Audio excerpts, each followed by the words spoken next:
Hey crew, Conrad coming at you with a classified ad review for October 1st, 2022. That's right, Dune season is just about to begin in the Southwest, and we have got this epic two-seat mid-engine VW powered car with some pretty unique history that I'm going to share with you in a bit. And guess what? This car's ready to go. Let's jump inside and take a closer look. All right, so first things first, let's jump into the description and see what it reads. This car is brought to you by Sandcar buy-sell crew member Dan Cronin. He is asking $9,000 for it. He is located near Provo, Utah. He states in his ad, super healthy, pro-built 2332 VW, aluminum cases, dual Webers, port and polished heads with match-ported manifolds. So this engine is gonna flow.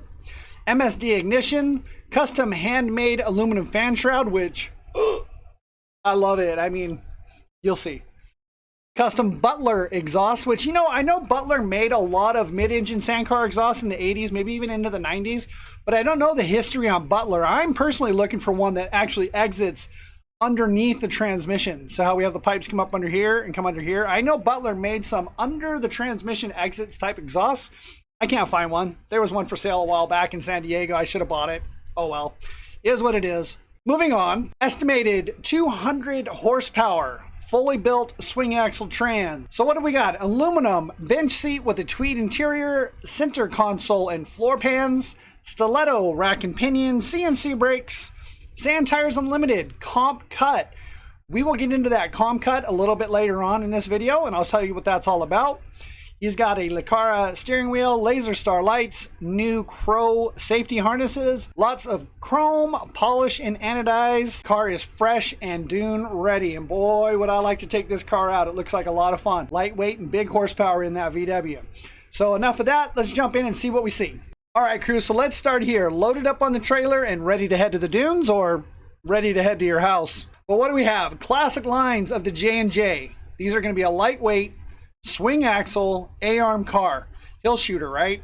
These cars came with a 110-inch wheelbase, which I particularly like versus the 105 or a 115. And the reason for that is these make for excellent duners at that 110-inch wheelbase. It's not too short, so it's not squirrely, and it's not too long to get you over the razorbacks and stuff as you're transitioning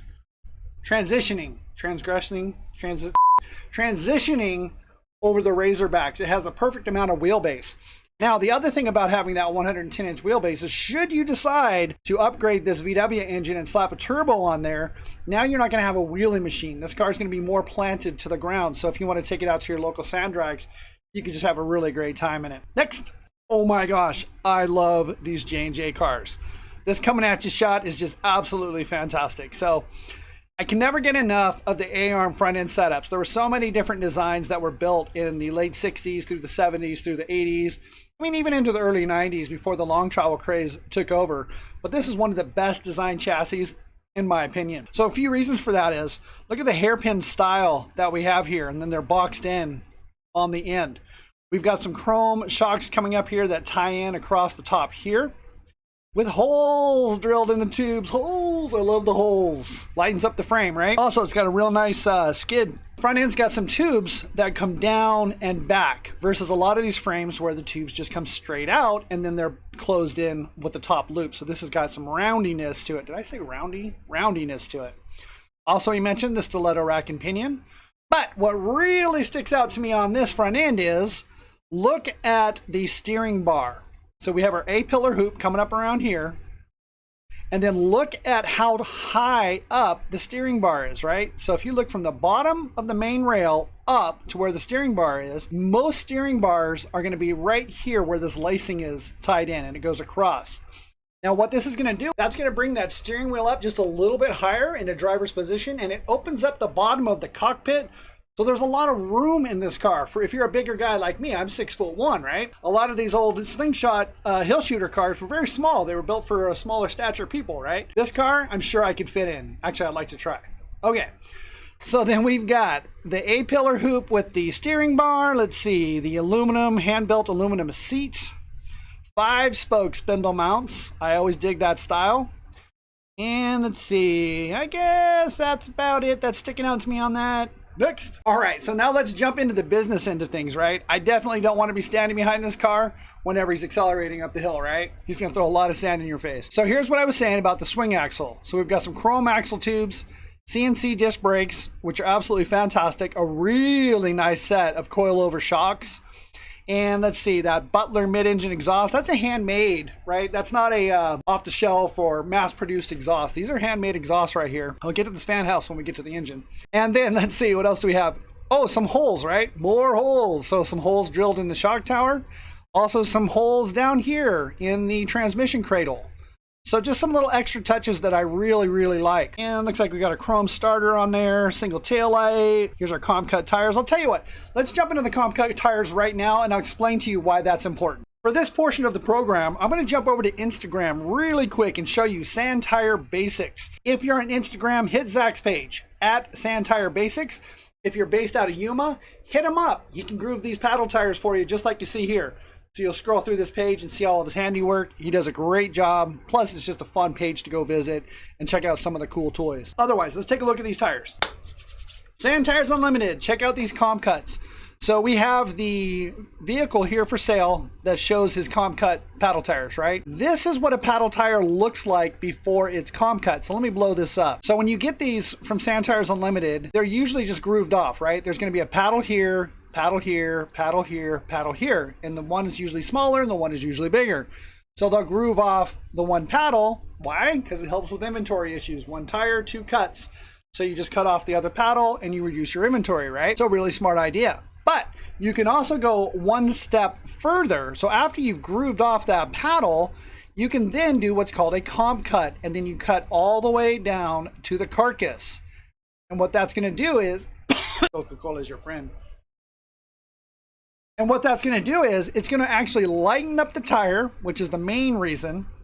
And it's going to give you a little bit taller of a paddle, right? You see you've got that little ledge right here. So let's take a look at the other paddle tire. This one's a little bit more clear. So there you can see how you take the tire grooving tool and you cut out that extra rubber right down to the cord. So what's that going to do for you? Less unsprung weight. What that means is this is going to allow this tire to spin even faster because you've removed weight off of that tire. And then it gives you a little bit taller paddle, so you're going to get more forward bite. And there's your Sand Tires Unlimited Comp Groove lesson for today. Go see Sand Tire Basics in Yuma. Thank you. All right, so there's your lesson in comp cutting sand tires. So this has got a pretty spendy set of shoes on it, right? So let's jump into the next picture and see what we see. All right, so back to the in the dune shot, right?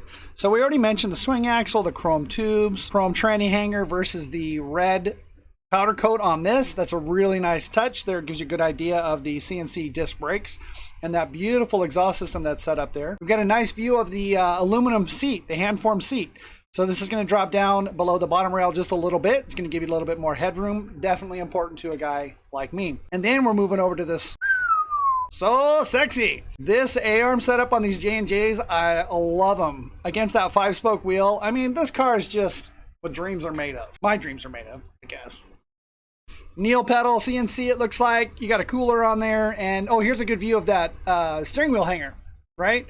Where it's just up just a little bit higher for you to be able to control that car just that much better. So it's a little bit of forethought that was put into that, and I really like it. Otherwise, that's all I see on this one. Let's get to the power plant. Here we are. All right, so let's take a look. So the biggest thing that sticks out to me on this is I love this fan shroud. Oh my gosh, I want one of these fan shrouds. They pop up every once in a while, but this is actually a pretty rare piece, okay? What I see on that is, look at how it's rounded across the top. If you ever see one of these at the VW swap meet, snatch it up. These are not found very often, and they're just a really unique item to add to your sand car or even your VW street car if you run one, your Manx, whatever. These fan houses are super nice. I really like them. So we've got our crank linkage here. Oh, that's right. I almost forgot. Check this out. Now, I like to think that I know all there is to know about sand cars, all these unique features and everything that's thrown into them because I've been doing this for a long time, right? But every once in a while, somebody will sneak in something new, and I'm just like, how was that, Conrad?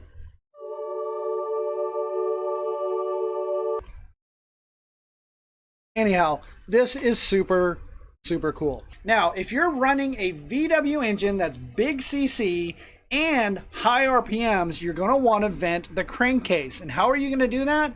Through outlets out of the valve cover, as well as typically through the alternator stand. It looks like on this car, maybe the top of the case is actually drilled and tapped.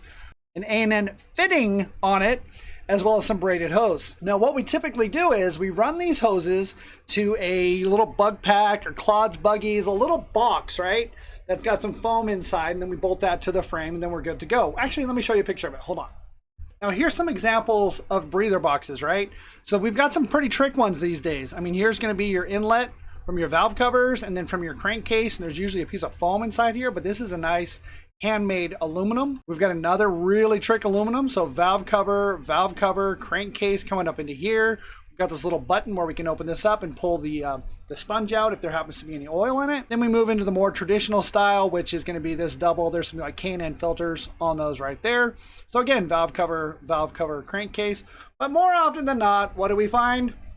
Is this little beauty right here. These little boxes, they're really typical. You'll see them on most cars. Here's your breathers. It comes with a hose and your clamps and whatnot.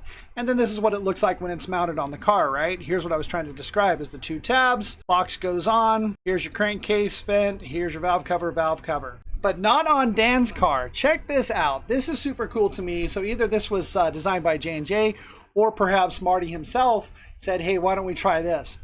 Check it out. So here's your crankcase. Your valve covers down there, and then here's your other hose somewhere around in here coming across. Where does it tie in? To the tranny cradle. They plumb the lines right into this, and they're utilizing the tranny cable. They're utilizing the tranny hanger as the breather box right here. Super cool. So let me check out this photo here, and then here's a better shot of it. So coming off the valve cover and then right up into the tranny cradle, coming off the crankcase right into there as well. And what's that going to do for you? It's going to clean up your engine area. I mean, dude, it's just little things. I really geek out when I see just little extras put into cars, and that's one that I've never seen before, and I just think it's really bitchin'. So that leads us into the engine. So now we're at the business end at the front of the engine, right? So what do we have? That super awesome exhaust. We've got a nice billet hanger right here for the coil, which really cleans it up. Dual carbs, as he had mentioned, I think he said Delorto's alternator, that beautiful aluminum fan shroud. Again, some braided steel lines, easy access to an oil filter. We've got an oil cooler built into the side right here, and a really nice hand-formed aluminum gas tank. So this is just a beautiful setup.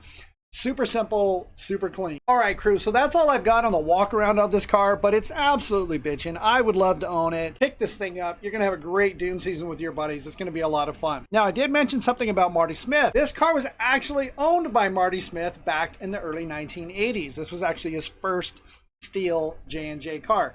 So let's jump into a little bit of history as well. All right, for those of you that follow motocross, you probably know who this is.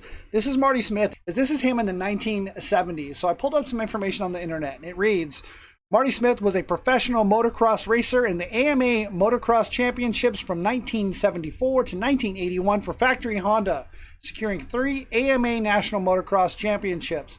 He retired at the end of the 1981 season. Smith was inducted into the AMA Motorcycle Hall of Fame in 2000. And not only that, on our Sandcar Buy Sell Crew Facebook page, somebody jumped in and shared a car that was owned by him as well. Check this out. So Sandcar Buy Sell Crew member Gary Howe currently owns this car, and he shared it to the page to show this also was owned by Marty. Aluminum chassis car, J&J, with a couple of other details on it. I mean, check out the nose on this with the louvers. We've got this, I don't know, what is that, copper or brass plated A-arms? This car is absolutely stunning. I happen to see it at the Old School Roundup that's held in Glamis every March, first weekend of March. First weekend of March 2023, Glamis, behind the Glamis store, Vendor Row, is going to be the Old School Roundup put on by Scott Ailes. You're going to want to check it out. And I'll put a link in the description so you guys can check that out as well. So thank you, Gary, for sharing this car. Let's take a look at the next pick. So maybe you remember this Sand Sports cover from back in the day. Here's Marty Smith running his aluminum chassis car with a turbo VW pulling a wheel stand in it, right? Just an epic picture. I really like it. This might even be the same car as what Gary just shared with us. I'm not sure. I'd have to do a little bit more research on this, but check this out. 1997, right? Now, it is sad for me to have to report to you, though, that Marty and his wife Nancy were killed in a dune buggy rollover accident at the Imperial Sand Dunes Recreation Area on April 27, 2020. So rest in peace, both Marty and Nancy.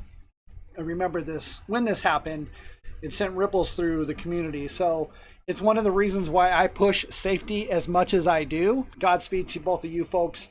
And let's jump back into this classified review and go ahead and close this out. Final thoughts. It's just an amazing machine at a really good price point. You're going to have a ton of fun in it. You're going to get mad respect from owning this car. Not only that, but this was also owned by Marty Smith, right? So there's some heritage, there's some history to this car, and you slide yourself into that driver's seat. For me personally, I think a lot of these old school mid-engine hill shooters, they're only going to go up in value, kind of like the hot rod world, right? They had their era, they had their time, and they're becoming more and more collectible. So otherwise, that's all I've got. Thank you for watching. See you in the dunes.